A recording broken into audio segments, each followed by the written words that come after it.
My hands went cold before my mind caught up to why.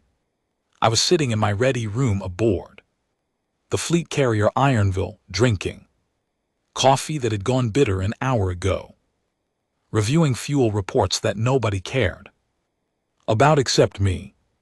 Then the priority 1 signal hit my desk, and the small red light on my console began to blink in a pattern I had seen only twice in my entire career. Both times people had died. I opened the encrypted file, my screen filled with faces, small faces. Children, 47 of them, the youngest. Looked about 4 years old, the oldest. Maybe 15, all human, all missing.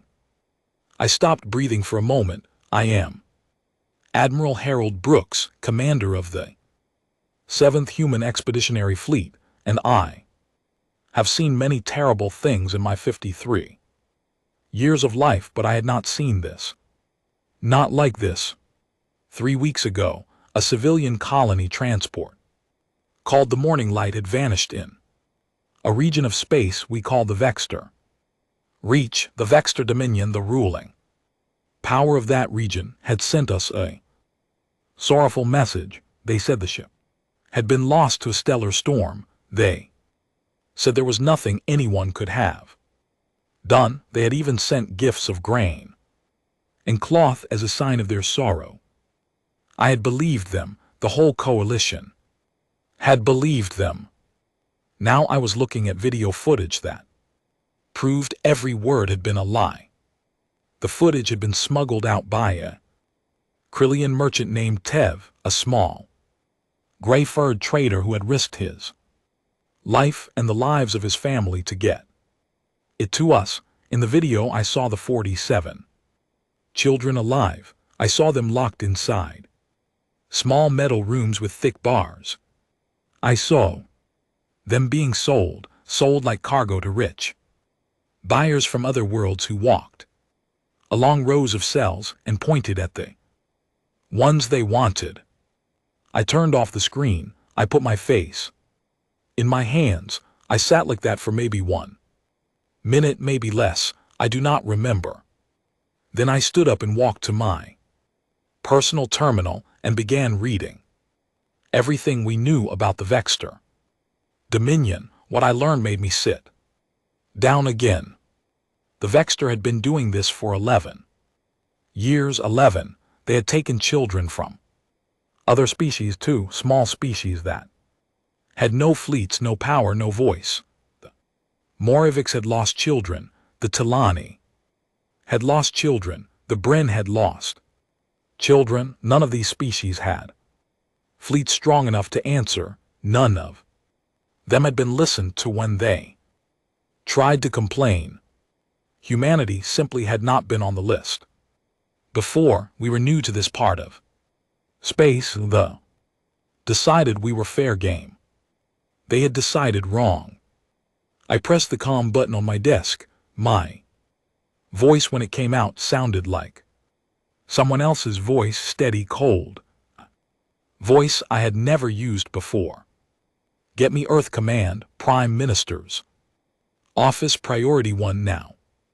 My aide, a young officer named Peter Hollies, answered from the outer room. Sir, the Prime Minister is in a private dinner. Protocol says we should route through her Chief of Staff first. Peter. Yes, sir. Break the protocol. There was a pause of exactly 2 seconds. Then he said, yes, sir. I waited. I watched the small stars. Through my window, they looked the same as they had always looked, cold and bright and far away. I wondered how many of them had children on them who would never come home. The screen came alive. Prime Minister Grace Whitmore looked back at me. She was in a plain blue jacket, her hair tied back, clearly pulled straight from whatever event she had been attending. Her eyes found mine, and she knew at once she had worked with me for 11 years. She could read my face the way I could read hers. Harold, tell me. I told her, I sent the file, I watched.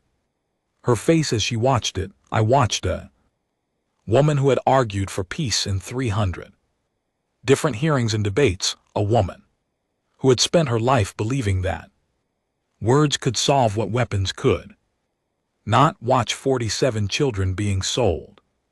She did not look away, she watched the whole thing. When it was done, she closed her eyes for a long moment. When she opened them again, something had changed inside them, something had decided. Harold, she said, her voice was like iron that had been left out in the cold. Bring them home. Yes, ma'am. All of them. Yes, ma'am.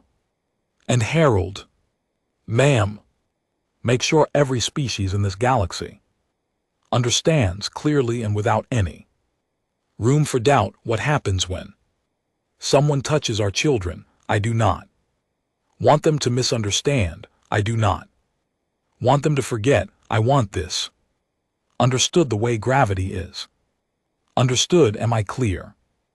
I looked at the woman on my screen, this woman who had never in her life authorized a single aggressive action. And I felt the weight of what she had just handed me. I felt the weight of what she was trusting me to carry. You are clear, ma'am. Go. The screen went dark. I stood up. I walked to the door of my ready room. I stopped for 1 second and looked at a small framed picture on my wall. It was a picture of my granddaughter Lily, age 7, holding a yellow flower she had picked in her mother's garden. She had given me this picture 2 months ago. She had told me it was so I would not forget her face while I was far away. I would not forget her face. I would not forget any of their faces, none of them. I opened the door and walked onto the bridge of the Ironville. Every officer in the room looked up. They had not heard from me in over an hour, which was unusual. They could see my face. They could see that something had shifted. My second in command, Captain Margaret Holloway, stood up from the command chair. She was 42 years old, sharp as a blade, and she had served with me for 6 years. She took one look at me and said nothing. She simply waited. Margaret, sir, bring the fleet to combat readiness. Every ship, all systems. I want readiness confirmation within the hour.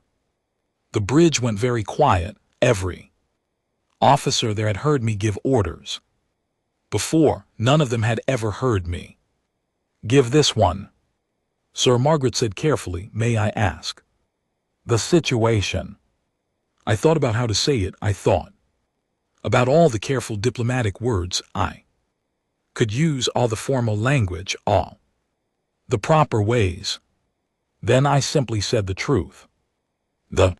Been taking children, human children, along with children from many other species. They have been selling them for 11 years. They told us the morning light was lost to a storm. They lied. The children are alive. We are going to get them back. I watched the faces of my officers change. I watched young Lieutenant Harper at the communication station go pale, and GT snorts, and GT. I watched old Commander Briggs at navigation close his eyes for a second. I watched Margaret's jaw tighten until I could see the muscles move. All of them, sir? Margaret asked quietly. All of them, Captain, every child, human and otherwise. We will not leave a single one behind. Is that clear to everyone in this room? Yes, sir, said 20 voices at once. Good. Set course for the weapons hot, full combat formation, and someone get me every galactic ambassador on open channel within the hour. They are going to want to watch this. I walked to my command chair and sat down. I placed my hands on the arms of the chair. I felt the hum of the great engines beneath me as the ship prepared to move. Margaret stepped close to me. She spoke, so that only I could hear. Harold, are you certain, once we cross into their space, there is no going back? I looked up at her. I thought about Lily and her yellow flower. I thought about 47 small faces in small cages. I thought about 11 years of silence from small species whose children had been taken, while the rest of the galaxy looked the other way. Margaret, I said quietly, I have never been more certain of anything in my entire life. Someone has to answer for this, and the galaxy needs to see who we are when we answer. She nodded once. She stepped back. She went to her station. The great engines came alive. The Ironville turned in the dark, and behind her, 240 ships of the 7th Human Expeditionary Fleet turned with her, like a great slow shadow shifting across the stars. I watched the viewport as the slip space window opened before us, a long tunnel of blue light waiting to carry us across the gap. I thought about what was waiting on the other side. I thought about the magnate sitting in his palace, believing that 11 years of silence meant 11 more, believing that small voices stayed small, believing that distance was safety. He was about to learn otherwise. I looked at my granddaughter's picture one more time in my mind. Then I gave the order. Take us in. The fleet moved, the stars bent. The Vex, Estaro Reach, waited ahead of us in the cold and the dark, not knowing yet what was coming for them. But they would know soon. Very soon. I was 3 steps from the embassy front door when my assistant caught up to me, breathless, holding a tablet in her trembling gray paws. Ambassador, you need to see this, now. My name is Cyril Thawne, and I have been the Krillian ambassador to the Human Coalition for 9 years. I am small by most species standards. I stand about as high as a human's chest. My fur is soft gray, my eyes are large and dark, and I come from a species that has spent most of its history avoiding trouble rather than causing it. I thought I understood humans. I had lived among them for nearly a decade. I had eaten their food, learned their languages, watched their children grow in the embassy gardens. I had written long reports to my home world explaining that humans were kind, curious, sometimes foolish, and generally gentle. I was about to learn that I had only ever seen them calm. I took the tablet from my assistant, a young Krillian named Pev, and looked at the screen. The footage was already playing on every open channel in charted space. The human admiral had broadcasted to everyone. Everyone at once, no filtering, no diplomatic softening, the raw truth, delivered directly into the living rooms and council chambers of 1,000 worlds. I watched for 30 seconds before I had to sit down on the embassy steps. 47 human children in cages being sold. I knew before the footage even finished that my career was about to become very difficult, because I knew something they humans were only beginning to suspect. The Krillians had known, not officially, not as a government, but many of us had suspected for years that the Vex Estaro were doing something terrible in their inner territories. We had not said anything. We had not investigated. We had let it alone because the Vex Estaro controlled 3 major trade routes that our economy depended on, and making trouble was not our way. Now the humans had pulled the curtain back for everyone, and every species in the galaxy was about to have to decide what they had known and when they had known it and why they had said nothing. I stood up slowly. I looked up at the tall glass tower of the Human Coalition, building across the plaza from our embassy. Every screen in that tower was showing the same footage. Humans were gathering on the plaza in silence, thousands of them just standing there, watching. I had never seen a human crowd this quiet. Pev came up beside me. Ambassador, the High Council is calling from home. They want to speak with you immediately. They say it is the most urgent call of the past 50 years. I imagine it is. Pev. I walked back into the embassy. My paws felt heavy. The long hallway to my office seemed longer than usual. I passed other Krillian staff, all of them silent, all of them watching screens, all of them understanding the same thing. I was understanding. A reckoning was coming, and none of us were ready for it. I sat at my desk and opened the secure channel to my home world. The faces of the 7 members of the Krillian High Council appeared on my screen. The eldest, Matriarch Velren, spoke. First, her fur had gone almost white with age, and her voice was quiet but steady. Cyril, have you seen the broadcast? Yes, Matriarch. Have you seen the human response? Their Prime Minister has issued a single statement, one sentence, she said. There will be no peace talks. There will be consequences. Their fleet is already moving. Matriarch, the 7th fleet crossed into Vexus Aerospace 6 hours ago. The council members looked at one another. I could see the weight of the decision on all of their faces. Councillor Denvash, the youngest of them, spoke next. Ambassador, the council has voted. The vote was unanimous. We are requesting permission to join the human fleet, not as observers, as combatants. I thought I had misheard him. I am sorry, Counselor. Could you repeat that? We wish to join the human operation. Cyril, officially with warships with soldiers.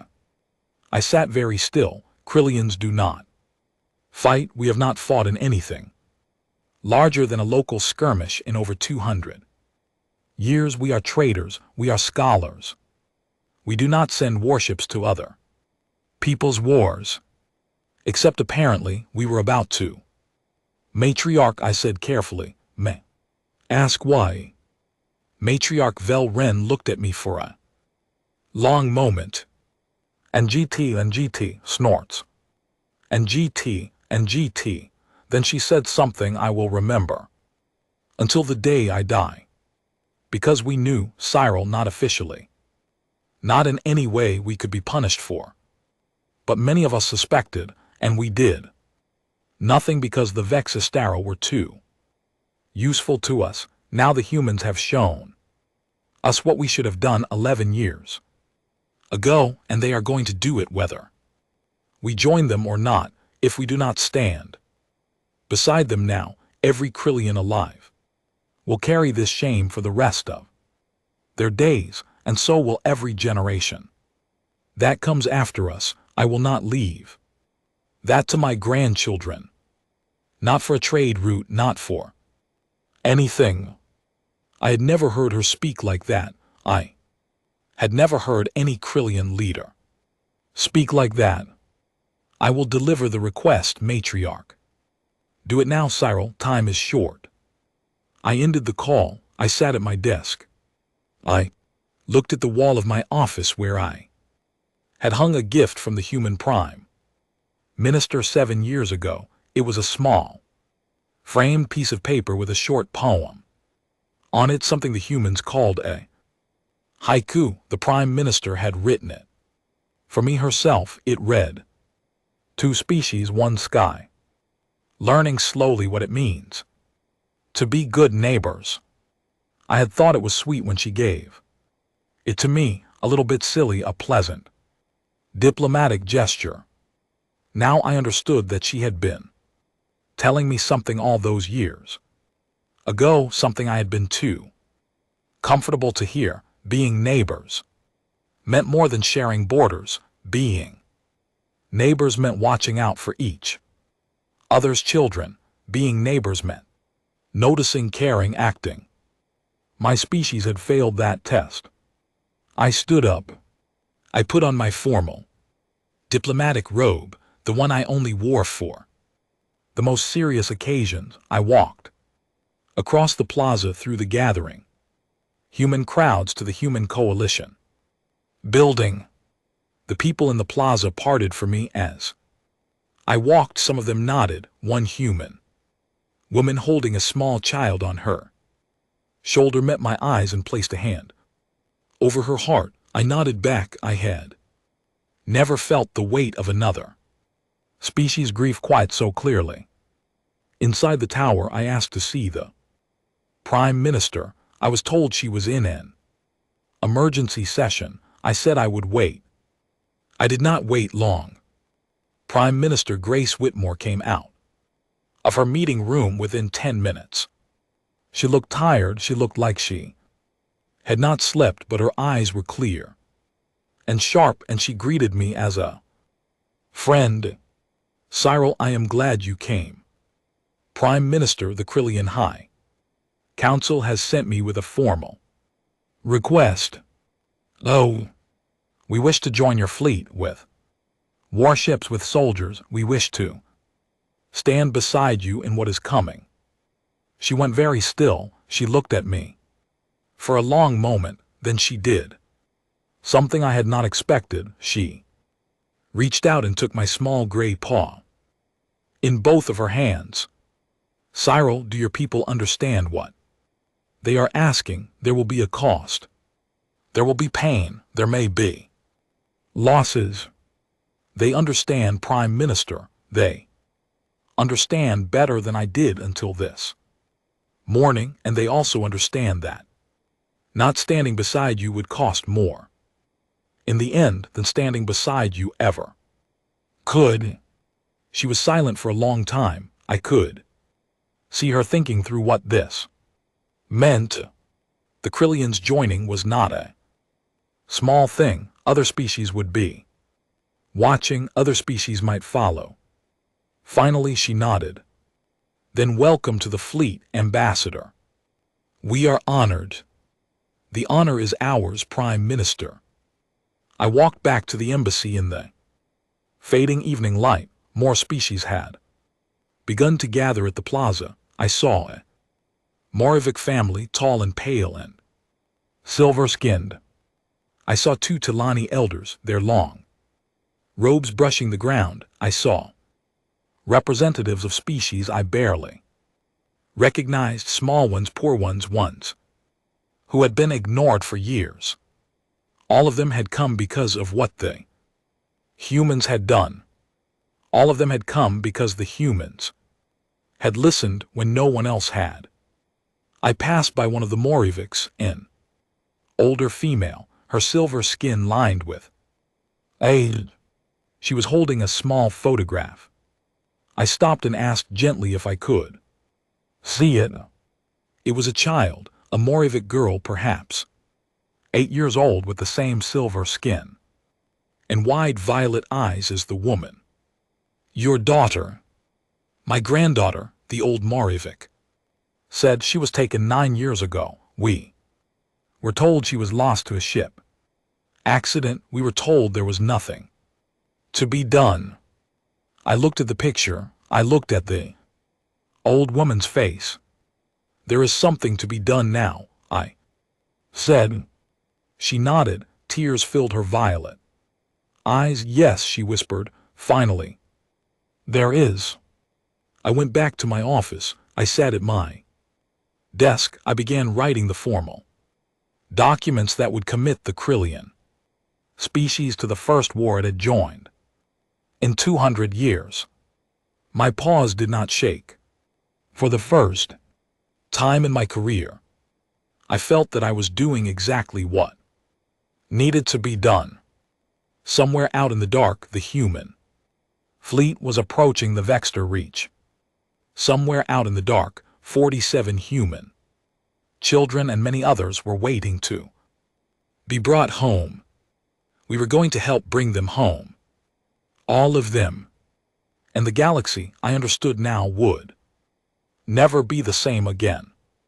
We came out of slip space hard and close, and the Vexter border fleet was waiting.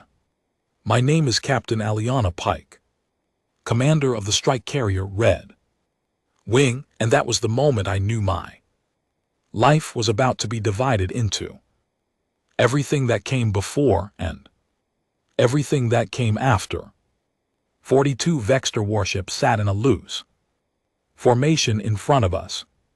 Their shapes were ugly, blocky, with long spines jutting out from each side. They had arranged themselves in what their culture considered a respectful greeting formation, as if this were a diplomatic meeting, as if we had come to talk. We had not come to talk. My communications officer, Lieutenant Daniel Price, turned to me with a pale face. Captain, they are hailing us. Lead vessel is requesting a formal parley. Route it through to the fleet flagship. Daniel, Admiral Brooks will handle it. Our job is simpler. Yes, ma'am. I pulled up the fleet-wide channel on my personal screen.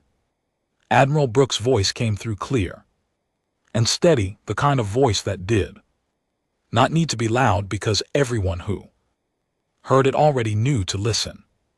All vessels of the 7th Fleet and all Allied vessels, this is Admiral Brooks, listen carefully because I will not repeat myself. Rules of engagement are as follows. If they have our children, we get our children. If they resist, we remove the resistance. If they surrender, we accept the surrender, but we do not forget what was done here. We are not here to teach a lesson. We are here to recover what was stolen. Every child comes home. Every single one, human or otherwise, is that clear? 240 human ships responded at once, along with 60 Krillian vessels, 40 Maravik fast runners, and a scattered group of smaller Allied craft that had joined us in the past 40 hours. Clear, Admiral. I felt something in my chest settle. I had been a captain for 7 years. I had trained for combat every one of those years. I had never fired a weapon at another ship in anger. I did not want to. No one on my bridge wanted to. But we would, if that was what it took. To get those children home, we would. The Vexter lead vessel began transmitting on the open fleet channel, apparently trying to bypass the Admiral and speak directly to all of us. Their speaker was a tall, bony creature with red skin and a long, thin mouth. His voice was oily and practiced. Human vessels, we protest this unlawful incursion. Vexter space is sovereign. You have no jurisdiction here. Matter of the children is an internal cultural matter. We snorts request an immediate diplomatic session to discuss the situation with appropriate respect for both cultures. The fleet channel was silent for exactly 3 seconds. Then Admiral Brooks spoke, and his voice was the coldest I had ever heard it. You lost the right to the word culture.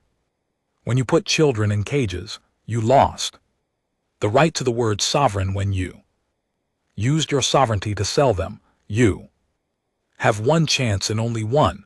Open your records, surrender every child in your possession, surrender the officials responsible. Do it now and there will be a trial. Refuse and there will still be a trial, but there will be more work between now and then.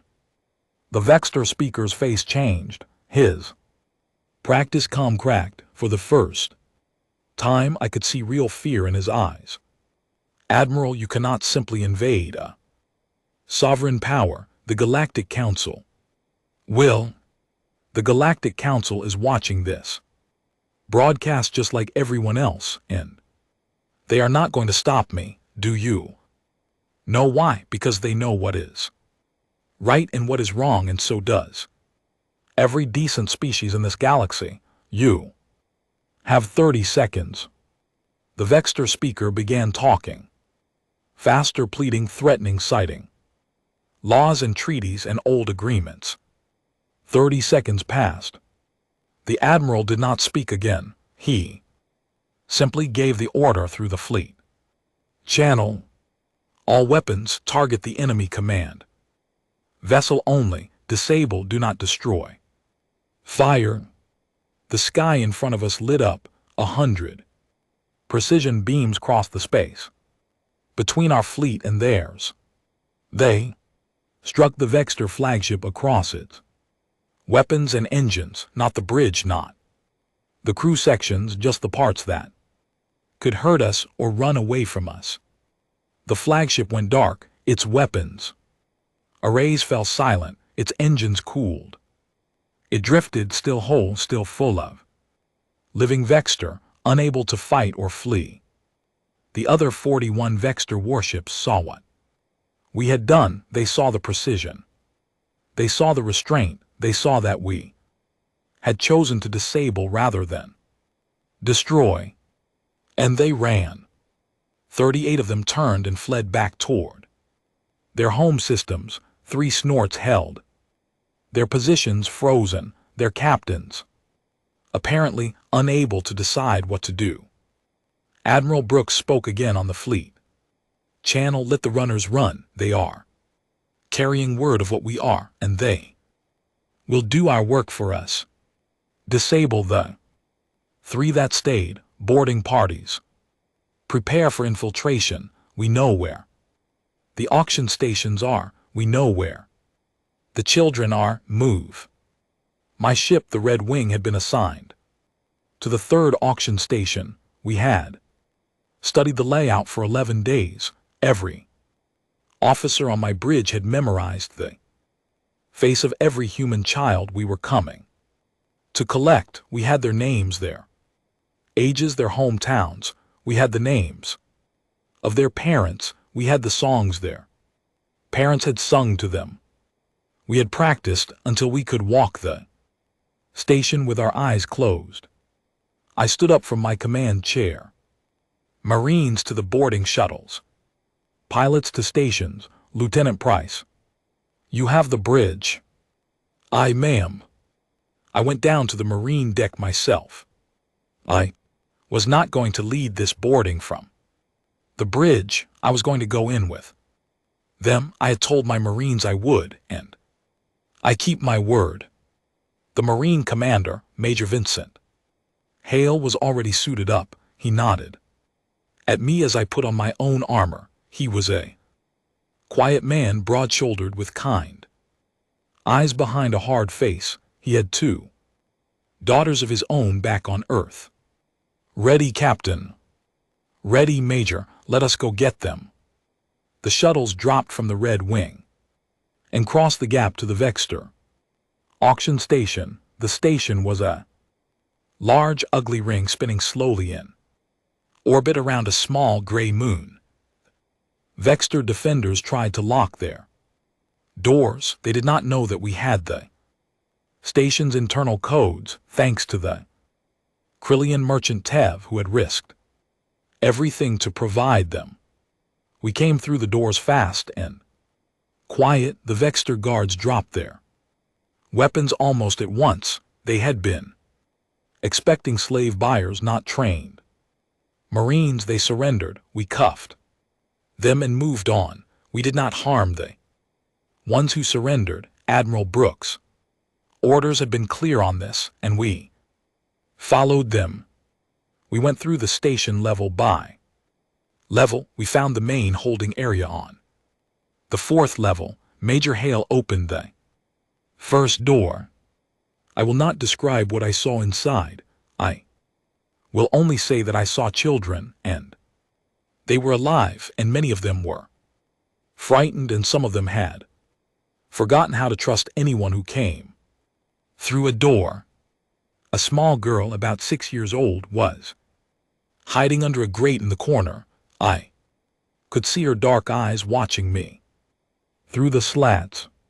I knelt down at the grate. I took off my helmet so she could see my face. "Hello, sweetheart. My name is Aliana.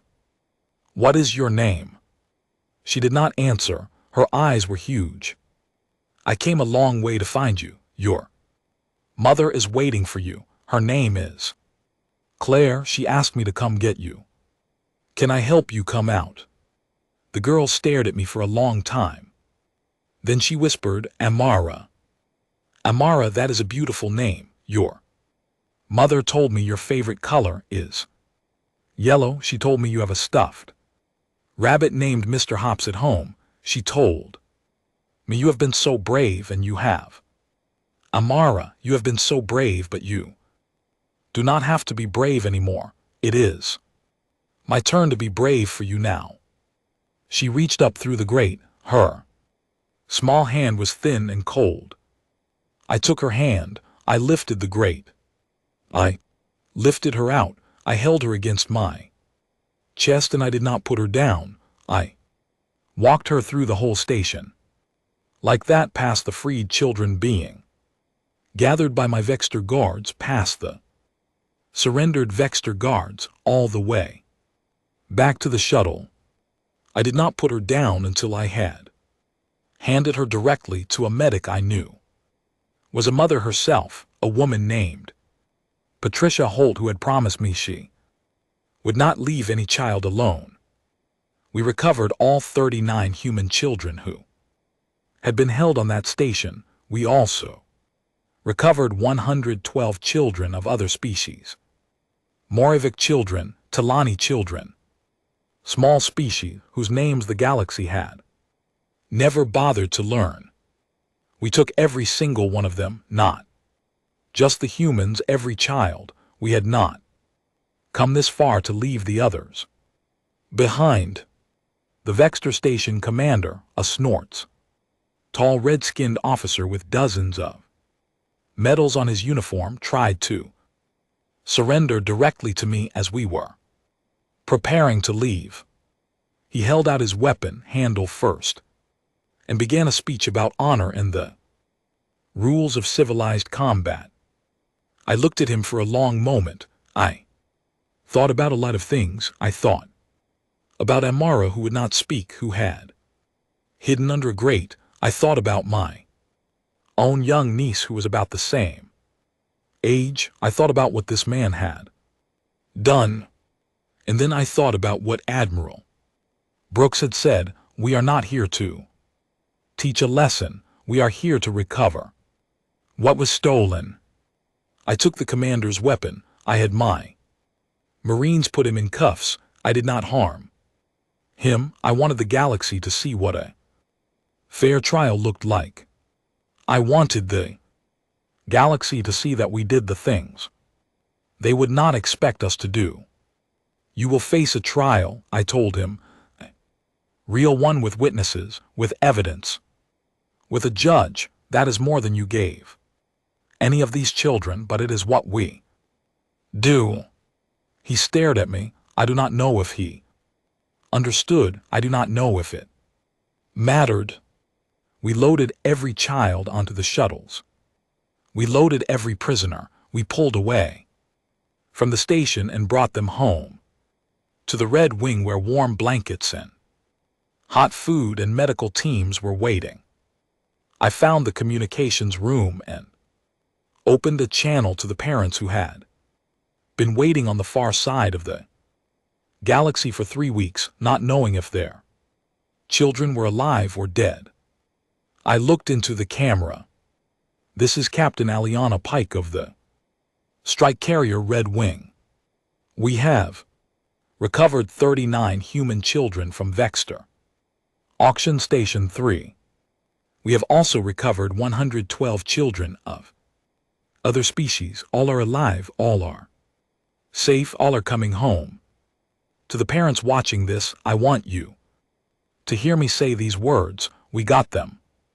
We got all of them. We are bringing them home to you. Tell their grandparents. Tell their brothers and sisters. Tell everyone, and tell the parents of every species whose children we have found. Their children are coming home too. No one will be left behind. No one. I turned off the channel. I sat down. I put my head in my hands for the first time in what felt like years. Then I stood up and went to check on Amara. She was sleeping in a small bunk in the medical bay, wrapped in 3 warm blankets. Medic Patricia Holt sat beside her, holding her small hand. She is going to be all right, Captain, Patricia whispered. I nodded. I did not trust my voice for a moment. Across the fleet, I knew other captains were finding other children. Other stations were being cleared. Other shuttles were lifting off with precious cargo. We were bringing them all home. Every single one. The Vexter High Magnet stood in my courtroom, and he did not understand yet that his world had ended. My name is Chancellor Evelyn Mercer of the United Earth Judicial Authority, and I had spent 40 years of my life working toward a single belief that the law, when applied fairly and without fear, was the strongest thing in the universe. Stronger than fleets, stronger than fear, stronger than the worst that people could do to each other. Today, I was going to find out if I had been right. The courtroom had been built in 3 weeks. Earth Command had not wanted to delay. We had cleared an old auditorium in the capital city, brought in judges, benches, witness stands, and seating for 2,000 observers. Every major news channel and charted space had been given a live feed. Every species with a diplomatic presence on Earth had been given a seat. Those who could not attend in person had been given direct video links. The trial of the Vexter leadership was going to be watched by more people across more worlds than any single event in the recorded history of the galaxy. Good, I wanted it watched. I wanted every single being to see what we were going to do here.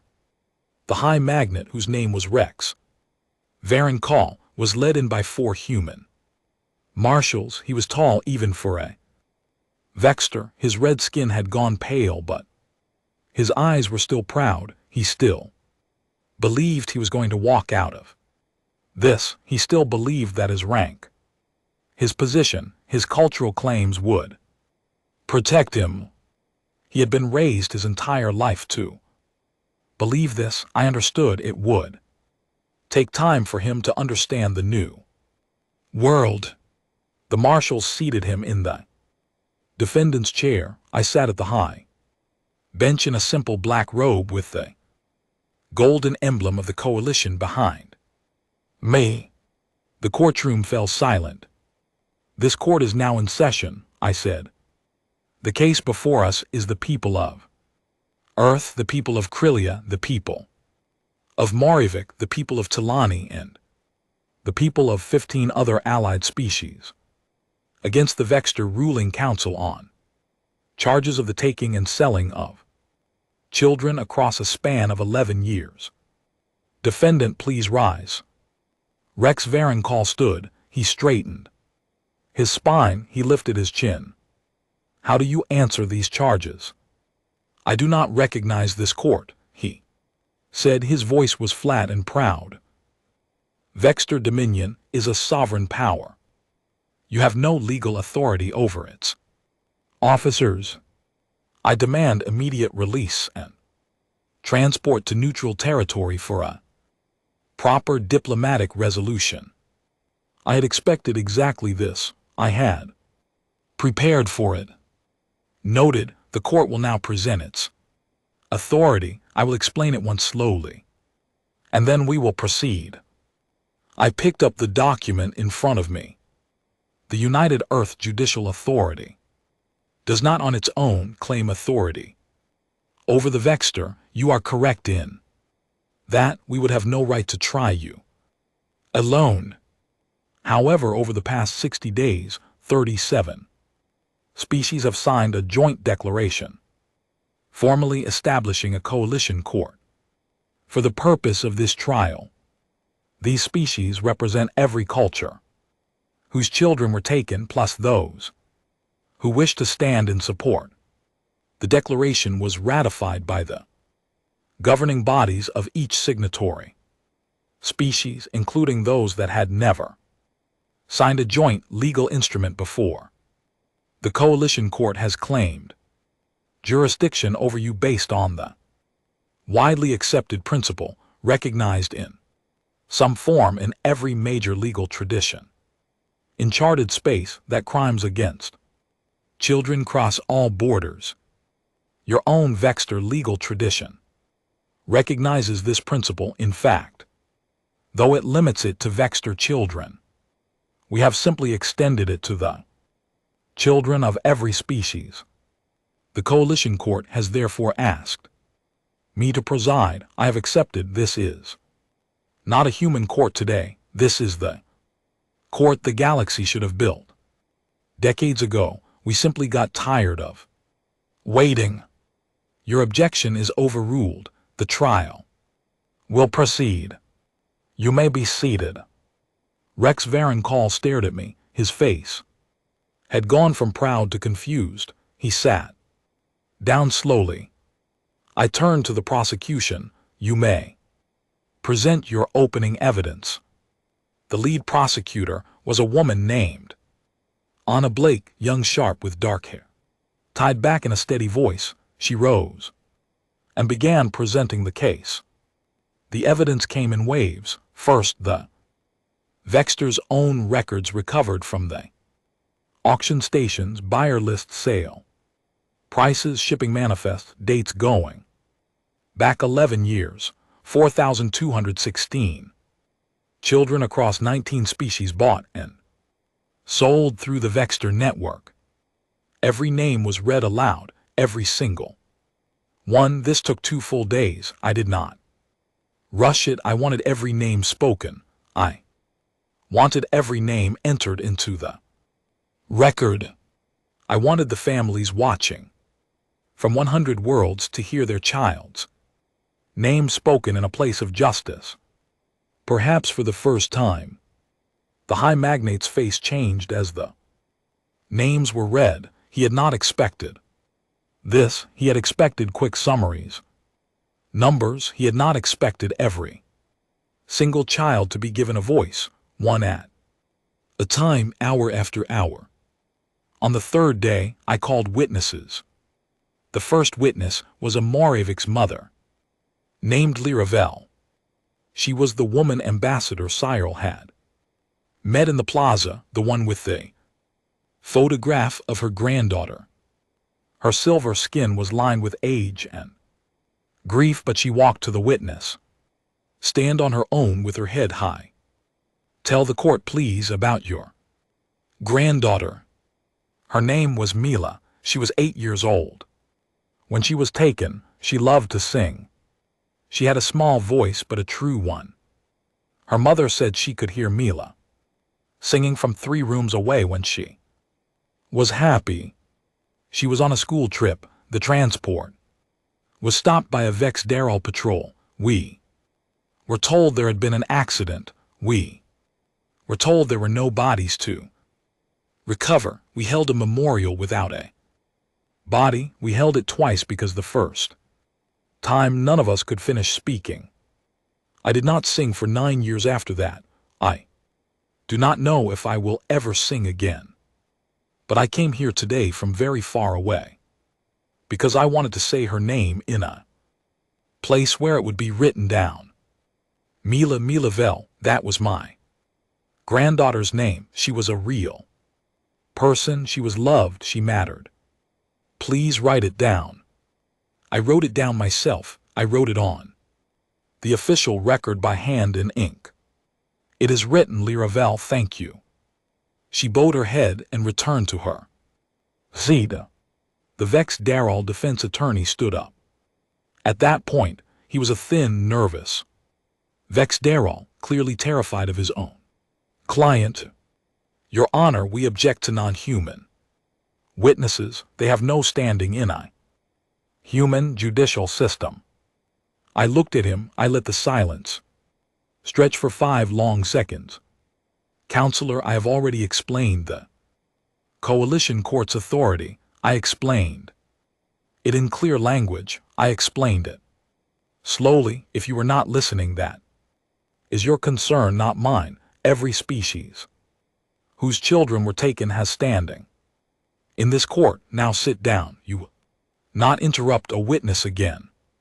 He sat down. He did not stand up again.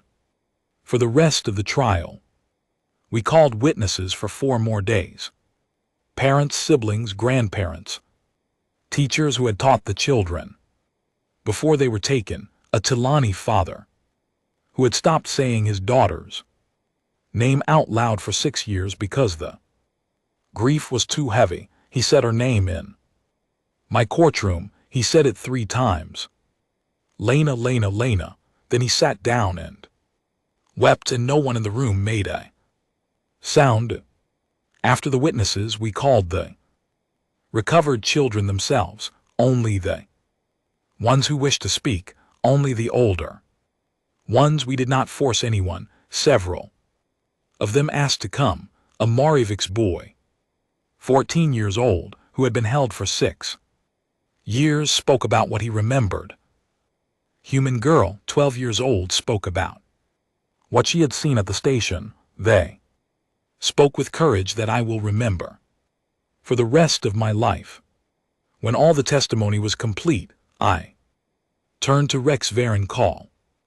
Defendant, do you wish to say anything before the verdict? He stood up. He looked around the courtroom, I think for the first time.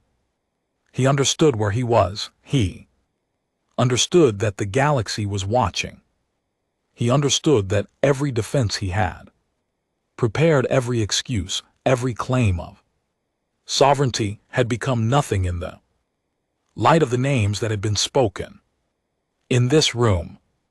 He opened his mouth. He closed it. He opened it again. I did not personally harm any child, he said finally. I was an administrator. I signed papers. I was not involved in. Defendant. Yes. You signed papers. Yes. You signed papers that caused 4,216 children to be taken from their families and sold across the stars. The system was already in place. I did not create it, but you continued it. You signed the papers that kept it running. You personally profited from many of the transactions. Is that correct? He was silent. Is that correct, defendant? Yes, he whispered. Thank you. Be seated. I stood up. The courtroom stood up with me. I took a long moment before I spoke. The verdict of this court is guilty on every count without exception. However, the sentence is not mine to deliver alone. I snorts will not carry that on behalf of every species that has suffered. Each signatory species of the coalition court has prepared recommendation. I will now read them together as a single sentence because that is how this galaxy has spoken. The Vex Daryl Dominion is, as of this hour, dissolved as a sovereign entity. Its ruling council is removed from power. Its assets are liquidated and will be used for the care of the recovered children and the support of their families. Its territory is placed under a trusteeship administered by a consortium of every affected species until such time as the Vex Daryl population is ready to build new institutions based on the rights of all sentient beings, including their children. Rex Varen Call and the other members of the ruling council will each face individual trials for their personal roles. They will not face harm. They will face accountability, which is far harder. They will live out their sentences in secure facilities where they will be required every day to read the names of the children who were taken under their rule and to understand slowly and completely what their signatures cost. This is the sentence. It is final. There will be no appeal to higher court.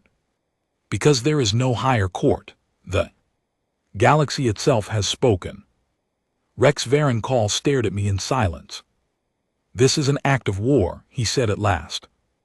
No, defendant, it is an act of accountability. You have simply never seen one at this scale. I banged the gavel once. This court is adjourned. Marshals, please remove the defendant and bring in the next one. We have, by my count, 4,216 names to answer for, and I have every intention of answering for each of them before I am done. The courtroom rose. The galaxy watched. A new order had begun, and the old one would never return. I am standing on a hillside on a world called Haven's Reach, and the children are playing in the long grass below me. My name is Harold Brooks. I am 64 years old now, though I feel older most days. I retired from Active Fleet Command 3 months ago after 40 years of service. The Prime Minister asked me to stay on in an advisory role. I said yes because I am not yet ready to stop watching. A full year has passed since we entered the Vex Daral Reach, a year since I gave the order to take the fleet in, a year since my life and the lives of every soul in the 7th Fleet, and in truth, the lives of every sentient being in the known galaxy changed.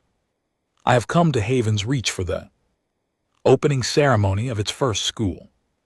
This world is the first of what the galaxy now calls the Sanctuary Worlds, funded jointly by 37 species, protected by a combined fleet of thousands of ships drawn from every signatory culture, administered by no single government but rather by a rotating Council of Representatives built in 8 months on a world that had been empty.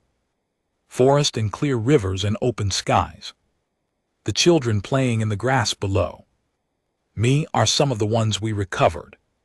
But not only them, their friends are here too, their new friends, Marevics. Children with silver skin running alongside human children with brown skin and pink skin and every shade between. A Talani girl, small and serious, carefully explaining something to a Krillian boy whose fur is dark gray. Children of species I could not have named 2 years ago, playing a game that seems to involve throwing a bright yellow ball and laughing very loudly when someone misses. It is such a simple thing, children playing. I have seen it every day of my life on countless worlds. But this today is different because these children would not be here if we had not gone. Most of them would not be alive, or they would be somewhere terrible, or they would be nowhere at all. And the galaxy as a whole would still be looking the other way while the strong took from the weak, and the weak said nothing, and everyone pretended not to. No, we did not build a perfect galaxy. I want to be clear about that. I am not telling myself a simple story. There are still bad people out there. There are still cruel systems. There are still injustices in corners we have not yet reached. But we built something new. We built a galaxy where, for the time, the small species do not believe they have to suffer alone, where for they First time the large species understand that power without responsibility has a cost that can be collected. Ambassador Sire Thone comes up the hillside beside me. And GT snorts. And GT, she is older too, her gray fur lined with silver now. She walks slowly, leaning on a simple wooden cane. She has retired from her diplomatic post, but she comes to the sanctuary worlds often. She says it helps her sleep at night. Herald, sire, we stand together in silence for a while. This is one of the things I like best about sire. We do not need to speak to understand each other. After a long time she speaks. Do you remember what I asked you the first time we stood together after the war ended? You asked me if I thought it was worth it. And what did you say? I said I was not sure yet. I said I would let you know when I was. And are you sure now, Harold? I watched the children. I watched a small girl with dark hair run past, laughing, her face bright with sun. I recognized her. Amara, she was 7. Now, she lived on this world with her adoptive family, a kind couple from a small coastal town on Earth who had loved her from the moment she stepped off the shuttle. She had not spoken for the first 3 months after we brought her home. She spoke now. She did not stop speaking. In fact, she read books above her age level. She drew pictures of spaceships and gave them as gifts to anyone who visited. She saw me on the hillside. Her whole face changed. She broke away from her game and ran up the slope, her arms wide, shouting my name. Admiral Harold, Admiral Harold, I made something for you. I knelt down as she reached me. She put her small arms around my neck and hugged me tight. She smelled like sunshine and grass and whatever small flower she had been picking. She pulled back and held out a piece of paper folded carefully into quarters. I opened it. It was a drawing, a large silver ship, unmistakably the Ironville, flying through the stars.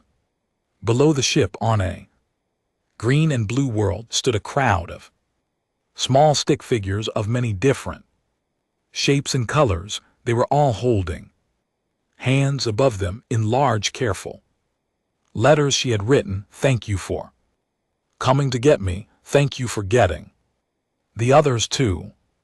I looked at the drawing for a long time. I did not trust my voice. "Amara," I said at last, "this is the most beautiful thing anyone has ever given me. You can put it on your wall." I will put it right next to the one of my granddaughter, Lily. I would like to meet Lily someday. I would like that too, sweetheart.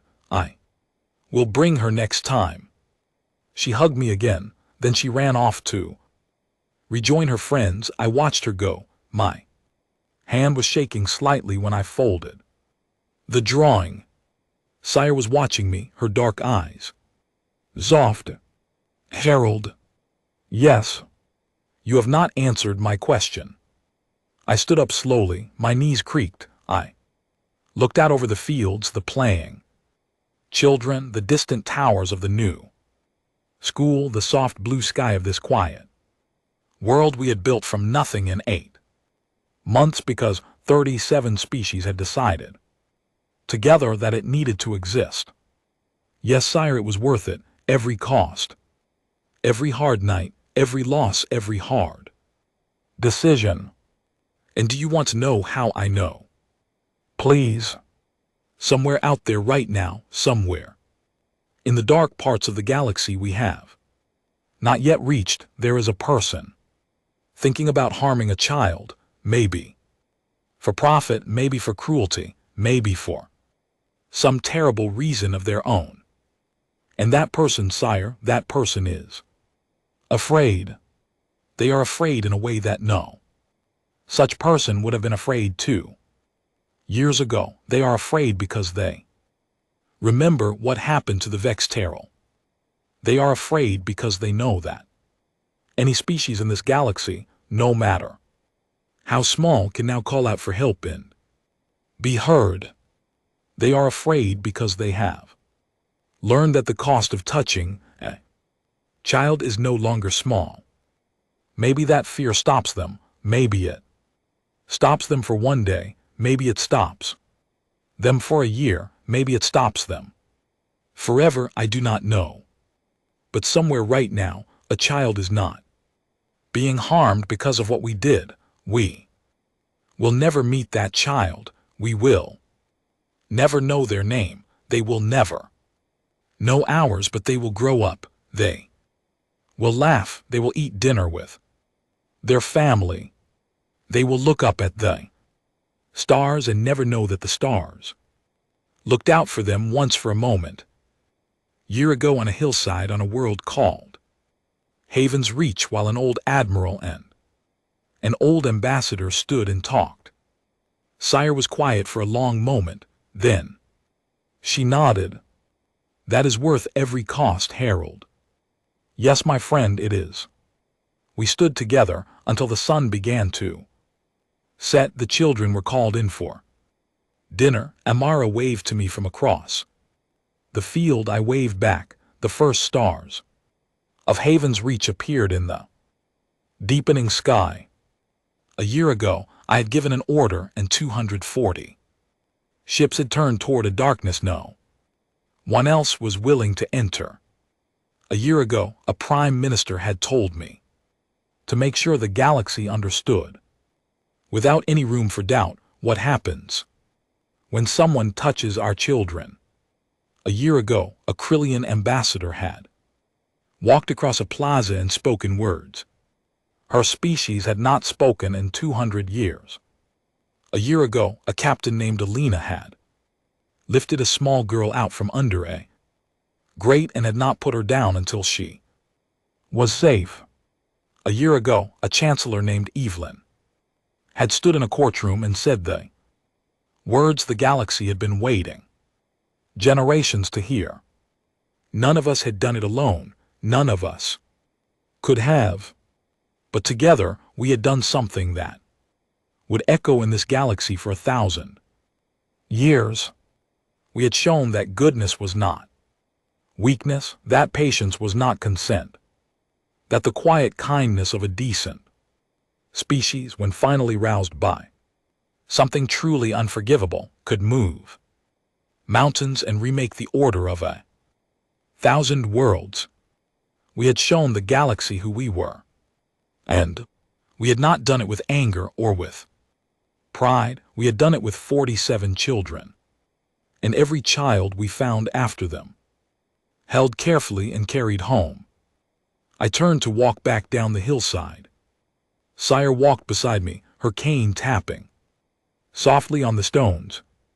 Below us, lights were coming on in the windows of homes that had not existed a year ago, full of children who had not been safe a year ago, on a world that had been empty a year ago. Tomorrow I would fly back to Earth.